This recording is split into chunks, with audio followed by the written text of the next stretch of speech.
បាទជាដំបូងខ្ញុំសូមគោរពជម្រាបសួរលោកគ្រូឧបទេសដែលបង្រៀនលើមុខវិជ្ជាវិទ្យាតម្លៃការសិក្សាបាទអញ្ចឹងចំពោះមេរៀនទី2នេះគឺការវិទ្យាតម្លៃក្នុងថ្នាក់និងតួនាទីការវិទ្យាតម្លៃក្នុងថ្នាក់បង្រៀននិងរៀនបាទវត្ថុបំណងនៅក្នុងនេះគឺក្នុងមេរៀននេះគឺមាន3បាទទី1គឺពន្យល់ពីធម្មជាតិនៃការវិទ្យាតម្លៃក្នុងថ្នាក់រៀនគោលបំណងចរិតលក្ខណៈនិងរបៀបដែលការវិទ្យាតម្លៃក្នុងថ្នាក់រៀនខុសពីប្រភេទនៃការវិទ្យាតម្លៃផ្សេងទៀត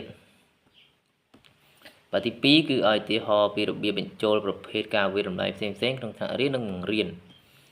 បាទចំពោះទី3នេះគឺប្រាប់ពីកត្តាផ្សេងបាទទទួលខុសត្រូវក្នុងការបង្កើតតេស្តប្រឡងទ្រឹស្ដីសិក្សាដែលជាឥទ្ធិពលលើការសម្រេចចិត្តពីរបៀបវិទ្យាតម្លៃក្នុងថ្នាក់រៀននិងការអនុវត្តក្នុងថ្នាក់របស់គ្រូម្នាក់ៗបាទចំពោះមាតិកានេះគឺសេចក្តីផ្ដើម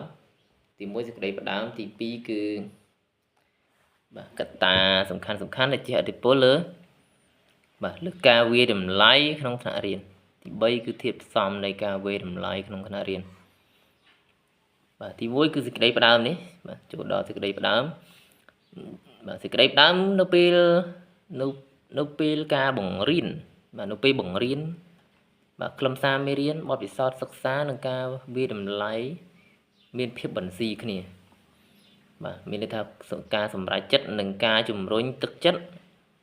ឲ្យបានលើកកម្ពស់កន្លែងនេះចង់បានន័យថាមុននៅពេលបង្រៀនមេរៀនឬខ្លឹមសារត្រូវតែលើកទឹកចិត្តបាទជំរុញលើកទឹកចិត្តឲ្យសិស្សបាទមានការចង់រៀនចង់ដឹងចង់ចេះកន្លែងមេរៀនដែលត្រូវបង្រៀនហ្នឹងបាទកន្លែងនេះគឺចង់មានអញ្ចឹងបាទទី2គឺកត្តាសំខាន់ដែលជាឥទ្ធិពលលើការវិទ្យាតម្លៃក្នុងថ្នាក់បាទអញ្ចឹងកត្តាដែលជាឥទ្ធិពលបាទវិទ្យាតម្លៃក្នុងថ្នាក់រៀនរួមមានបាទទី1អក្ខរក្រមបាទផ្នែកអក្ខរក្រមផ្នែកទិន្នន័យបានន័យថាការចេះអានចេះសរសេរយល់ន័យពាក្យបាទកន្លែងចង់មិនបានខ្វះក្បាយមកទេតែគឺនិយាយពីការសរសេរការអានការយល់ន័យពាក្យនៅក្នុងបាទក្នុងមេរៀនឬមួយក៏ក្នុងអត្ថបទឬមួយក៏នៅក្នុងពេលបង្រៀនហ្នឹងបាទការប្រឡងថ្នាក់ជាតិអញ្ចឹងការប្រឡងថ្នាក់ជាតិនេះគឺបាទការប្រឡងថ្នាក់ជាតិបាទការប្រឡងថ្នាក់ជាតិនេះគឺ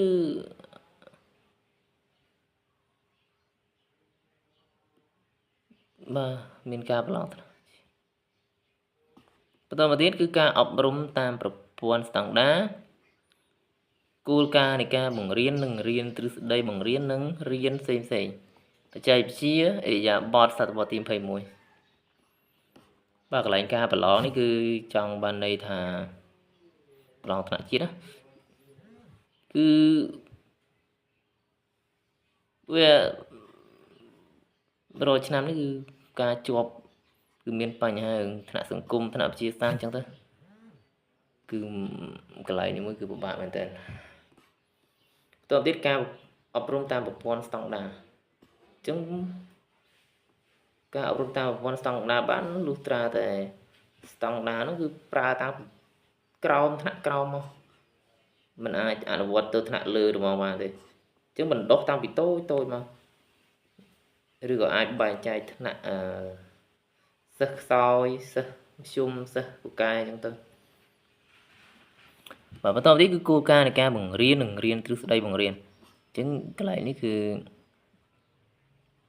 គ្រូត្រូវតែមានគ្រូកសលមានវិធីសាស្ត្របង្រៀនច្រើនថ្មីប្លែកធ្វើឲ្យតាក់ទាញដល់ការ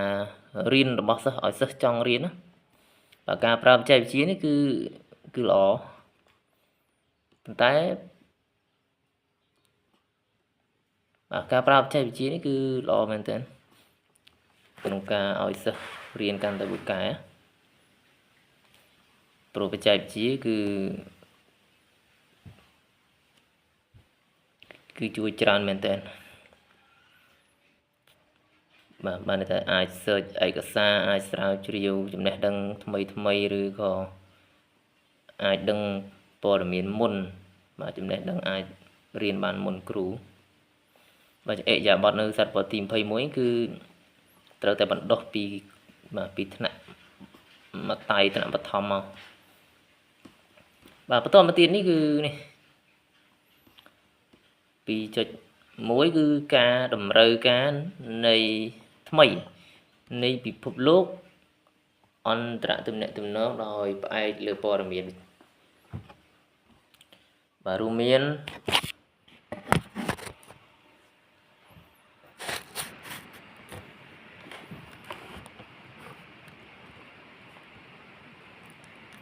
ការយល់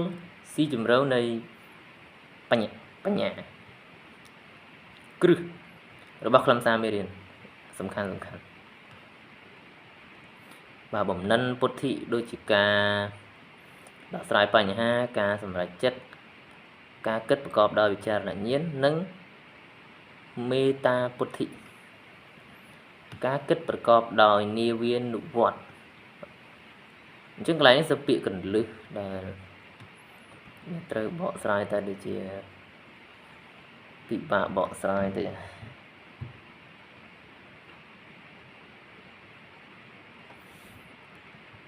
2.1 គឺតម្រូវការថ្មីនៃពិភពលោកអន្តរទំនាក់ទំនងដោយផ្អែកលើព័ត៌មានបំណិនសង្គមប្រកបដោយប្រសិទ្ធភាពបាទទី1ត្រូវដឹងពីបំណិនសង្គមត្រូវប្រកបដោយប្រសិទ្ធភាពការយល់ដឹងនិងទស្សនៈសកលឥរិយាបថឬអត្តចរិតដូចជាទំនួលខុសត្រូវភាពស្មោះត្រង់ដឹកនាំខ្លួនឯងការតស៊ូមិនបោះបង់ជាដើមបាទបច្ចេកវិទ្យា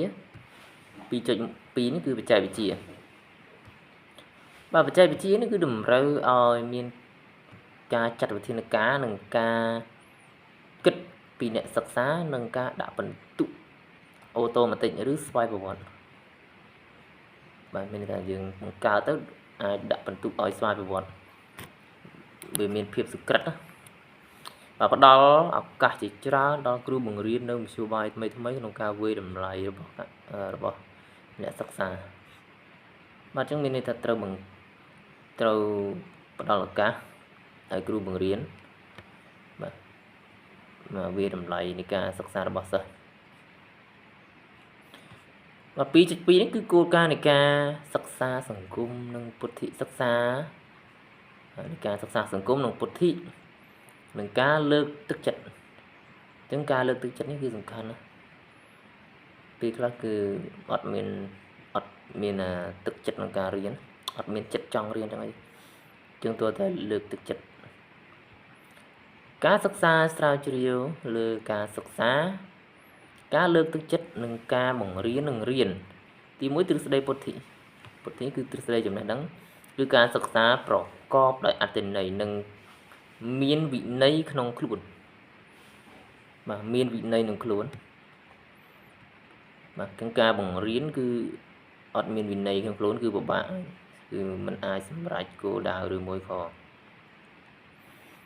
បាទគោលបំណងទេក្នុងការទទួលបានចំណេះតាមបែបសកម្មបាទអញ្ចឹងដើម្បីទទួលបានចំណេះពាក្យថាបែបសកម្មនេះគឺបាទគឺត្រូវតែកន្លែងនេះគឺត្រូវតែបកស្រាយដែរបំណិនការគិត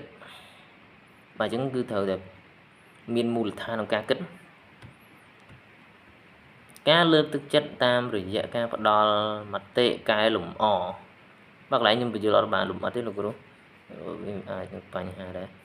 បើអញ្ចឹងកន្លែងនេះគឺកូនសិស្សកសាងចំណេះដឹងដែលមានអត្ថន័យផ្ទាល់របស់ពួកគេបាទអញ្ចឹងការកសាងចំណេះដឹងដោយមានអត្ថន័យផ្ទាល់របស់ពួកគេតាមរយៈការប្រើប្រាស់ចំណេះដឹងដែលមានស្រាប់បានថាកូនសិស្សនីមួយៗហ្នឹងអាចនឹងមានចំណេះដឹងរបស់គាត់ស្ ស្រាប់ដែរមកចាប់យកឬភ្ជាប់ជាមួយនឹងចំណេះដឹងថ្មីបានន័យថានៅផ្ទះគាត់អាចរៀនកូនសិស្សថ្នាក់ទី5ឡើងទី6អញ្ចឹងកូនសិស្សហ្នឹងគឺមានចំណេះដឹងខ្លះហើយមិនអត់ទេតែគ្រាន់តែអ្នកខ្លះក៏សិស្សខ្លះក៏មានចំណេះដឹងច្រើនសិស្សខ្លះក៏មានចំណេះដឹងតិចទៅតាមបញ្ញាស្មារតីនិងលោកគ្រូអ្នកគ្រូដែលបានបង្រៀនគាត់នៅក្នុងថ្នាក់អញ្ចឹងទៅអញ្ចឹងយើងភ្ជាប់ចំណេះដឹងអាចភ្ជាប់ចំណេះដឹងថ្មីដោយរំលឹកទៅមេរៀនចាស់ឬក៏ចំណេះដឹងចាស់ដែលគាត់បានរៀនហើយហ្នឹងបាទយកមកប្រើនៅពេលឲ្យគាត់ភ្ជាប់ជាមួយនឹងចំណេះដឹងថ្មីដែលត្រូវបង្រៀននឹងរៀនឲ្យគាត់រៀនហ្នឹងបាទអញ្ចឹងវិន័យផ្ទាល់ខ្លួនអញ្ចឹងកូនសិស្សគឺត្រូវមានវិន័យហើយនឹងចេះប្រើចំណេះដឹងសមស្របទៅតាមស្ថានភាពនិងវិធីត្រួតពិនិត្យនិងការគ្រប់គ្រងខ្លួនឯងបាទអញ្ចឹងគឺកូនសិស្សត្រូវមានវិន័យផ្ទាល់ខ្លួនបាទហើយមានវិន័យហើយគឺត្រូវចេះប្រើប្រាស់ចំណេះដឹងដែលគាត់មានស្រាប់ហ្នឹងបាទទៅតាមស្ថានភាពដែលជួបប្រទះខ្លួនផ្ទាល់ខ្លួនហ្នឹងបាទនឹងការគ្រប់គ្រងខ្លួនឯងផងដែរបាទបន្តទៅគឺគោលការណ៍នៃការសិក្សាសង្គមនិងពុទ្ធិនឹងការលើកទឹកចិត្តបាទតនឹងមកទៀតហ្នឹង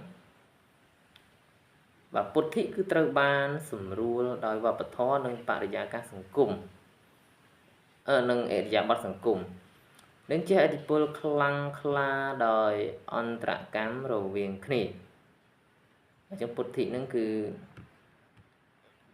ចំណេះដឹងហ្នឹងគឺវាប្រែប្រួលតាមវប្បធម៌និងបរិយាកាសសង្គមបានថាវប្បធម៌នៅកម្ពុជាការផ្ដល់ចំណេះដឹងប្រកបជាបែបកម្ពុជាគឺបរិយាកាសដែលគាត់រស់នៅបែបណាគឺទទួលបានចំណេះដឹងបែបហ្នឹងបាទហើយកត្តាជះឥទ្ធិពលផ្សេងខាងផ្នែកអន្តរកម្មមានដូចជាតាមគ្រឿងអេឡិចត្រូនិកការប្រើប្រាស់ប្រចាំថ្ងៃរបស់គាត់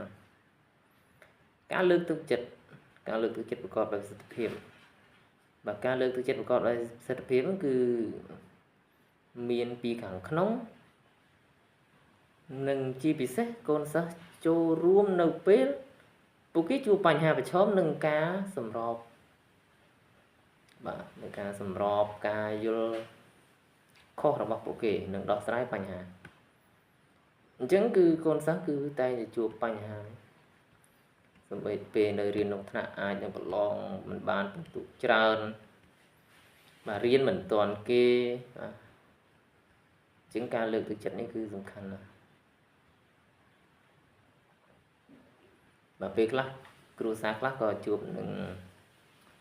បញ្ហាខ្វះខាតអញ្ចឹងត្រូវតែលើកទឹកចិត្តពួកគាត់បន្តមកទៀតគឺ 2.2 បាទគោលការណ៍នៃការសិក្សាសង្គមនិងពុទ្ធិនិងការលើកទឹកចិត្តតទៀត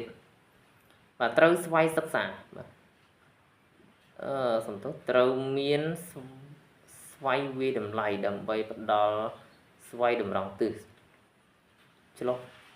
ស្វ័យឆ្លុះបញ្ចាំងការបដិញ្ញាចិត្តនិងការត្រួតពិនិត្យតាមដានបាទស្វ័យប្រសិទ្ធភាពមានន័យថាជឿជំនឿជាក់ថាអាចនឹងទទួលបានជោគជ័យគឺមានសារៈសំខាន់ណាស់គឺសម្រាប់ការលើកទឹកចិត្តនិងការចូលរួមក្នុងការសិក្សា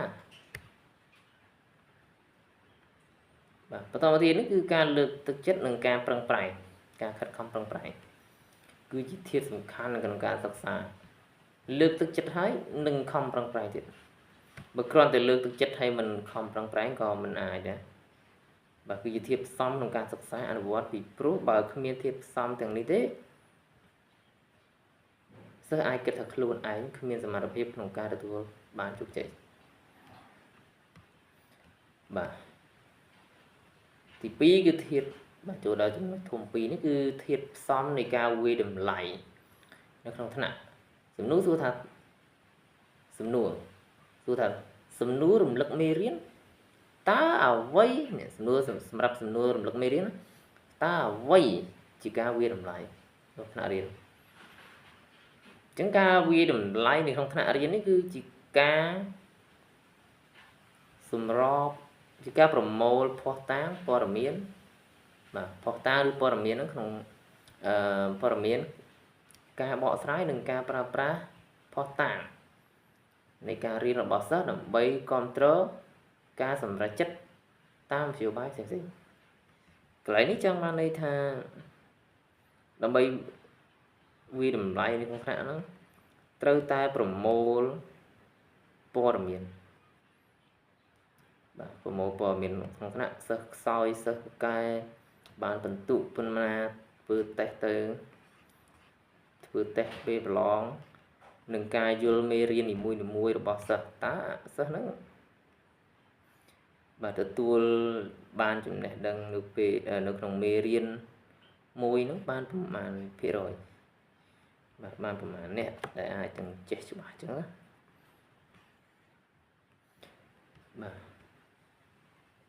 បាទសំណួរតទៀតតើធាតុផ្សំនៃការវាយតម្លៃក្នុងថ្នាក់មានអីខ្លះបើមានច្រើនបាទអញ្ចឹងនៅក្នុងនេះគឺបាទវត្ថុបំណងគឺការបង្កើនការសិក្សាឲ្យសិស្សបាទប្រសើរឡើងនឹងការលើកទឹកចិត្តនិងបំណិនអេយ៉ាប័តនៅសតវត្សទី21ដាក់បន្ទុកឲ្យកូនសិស្សផ្ដល់ព័ត៌មានត្រឡប់ទៅឲ្យណាជាបាលសិស្សកែសម្រួលការបង្រៀនឲ្យប្រសើរឡើងបាទវិនិច្ឆ័យចំណុចខ្លាំងនិងចំណុចខ្សោយការយល់ខុសនិងកំហុសការរៀនរបស់សិស្សត្រួតពិនិត្យការប្រឹងប្រែងនិងការរីកចម្រើនរបស់សិស្សចងក្រងភស្តុតាងនិងការសិក្សាឯកសាររបស់សិស្សជាឯកសារបានចងក្រងឯកសារដែលសិស្សធ្វើនឹងទុកជាភស្តុតាងបាទការវាស់វែងអញ្ចឹងការវាស់វែងសំណួរសួរថាតើគ្រូបង្រៀននឹងគួរប្រើបច្ចេកទេសអ្វីដើម្បីប្រមូលទិន្នន័យសិក្សារបស់សិស្សបាទអញ្ចឹងគឺការវាស់វែងគឺជាអីបាទគឺជាដំណើរការប្រមូលគឺជាដំណើរការជាប្រព័ន្ធក្នុងការកំណត់ជាតួលេខឲ្យសិស្សលើកម្មកិរិយាឬការអនុវត្តដោយប្រើប្រាស់ចំណេះដឹងឬបំណិនរបស់សិស្សការវាស់វែងត្រូវបានគេប្រើឡើងនៅក្នុងការកំណត់ថាតើកូនសិស្សមានអេយ៉ាប័តចរិតចំណេះដឹងនិងចំណេះដឹងកម្រិតណាដែរបើអញ្ចឹងគ្រូបង្រៀនគឺត្រូវតែប្រើវិធីបកស្រាយលទ្ធផលឡើងវិញបើអញ្ចឹងការបកស្រាយលទ្ធផលបើអញ្ចឹងការបកស្រាយលទ្ធផលមកវិញព្រោះយើងប្រមូលហើយធ្វើបកស្រាយទៅវិញគឺជាការវិនិច្ឆ័យគុណភាពដែលកំណត់ពីអត្តចរិតកប្បកិរិយាឬការអនុវត្តចំណេះដឹងនិងបំណិនរបស់សិស្សបាទអញ្ចឹងការវិនិច្ឆ័យធាតុផ្សំនៃការវាយតម្លៃគឺត្រូវមានការវិនិច្ឆ័យការដាក់បន្ទុកការសម្រួលការបង្រៀនអញ្ចឹងគឺយើងទទួលបានលទ្ធផលឡើងហើយ